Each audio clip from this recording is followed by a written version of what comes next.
What I'm going to ask you two to do first is one of you can do one big clap in front of your face. Go on.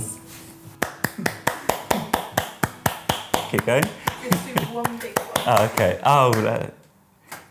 Hi, I'm Adam and I'm Jewish. Hi, I'm Ali and I'm Muslim. And we are married.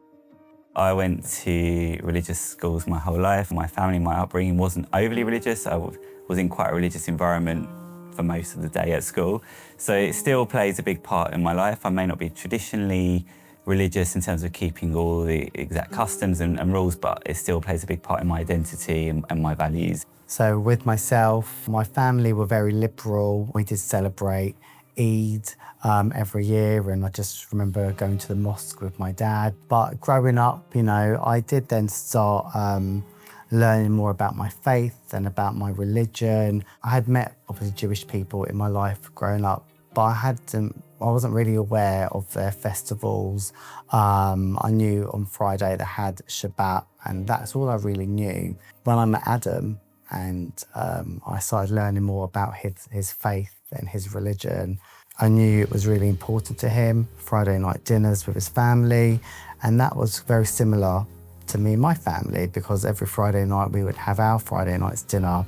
We met and Adam told me he was a Sephardi Jew, and I thought he was from a safari. I didn't understand what the difference was when you got Sephardi and you've got Ashkenazi. And, from that first week, I started learning about the difference in Judaism.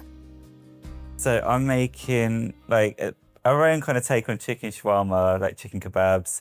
So we've got our marinated chicken. It's been marinating overnight. But I know for Ali, particularly his dad, this is the kind of food he would cook. And for me, it would make me think of like Middle Eastern Jewish food, and as well, it's definitely a food that crosses a lot of different cultures. Lots of flavour, lots of spice, like lots of energy and sunshine as well. This just reminds me of my nan, to be honest with you, when I was younger.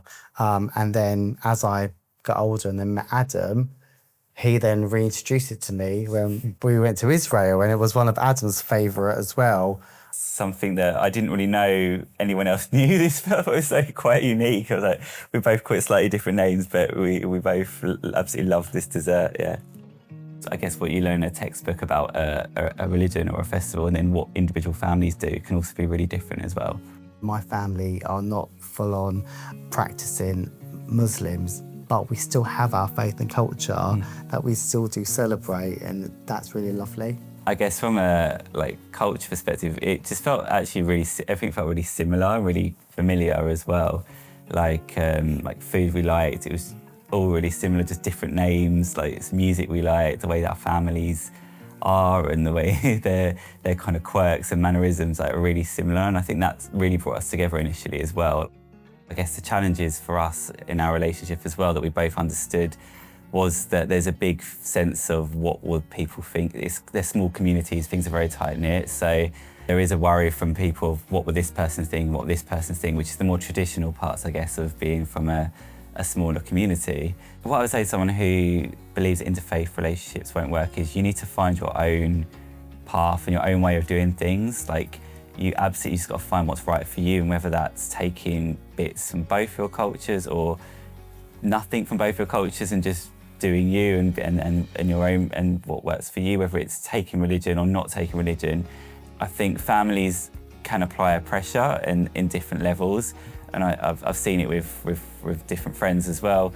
And you've just got to stay strong, stay as one team, and work together to kind of overcome things like that, because there's always going to be challenges in any relationship, whether it's an interfaith relationship or not. I feel we should have passed that stage in life now, so whether it is an interfaith relationship, that shouldn't really be a concern.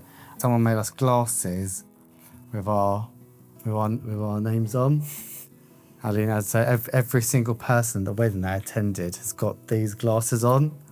was quite fun. I didn't realise, I forgot that the bottom was fake. So when I went to cut the cake, the cake wasn't cutting, and you could see me going, Adam, and then the cake lady was saying, she's like, Ali, the bottom's fake. I was like, oh yeah, and everyone burst out laughing. And I've seen it, yeah, with Jewish Christian weddings where the bride wanted to have the Jewish dancing and the groom who's Christian's scarily and reluctantly been on the chair. And I think it's really incredible because it shows that love that person has for the other one, that they want to love all aspects of them and not change or remove any of that. We work together as a team.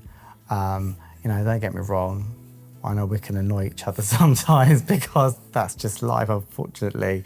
But as long as you don't lose that respect for one another, and as long as you are there supporting each other all the time, you can get through anything. You've got the younger generation now who are, bringing more things, breaking the rules, because that's what it's all about, trying to follow this rule that you should just stay in your lane, when actually you're allowed to come out of your lane and it's more fun, actually.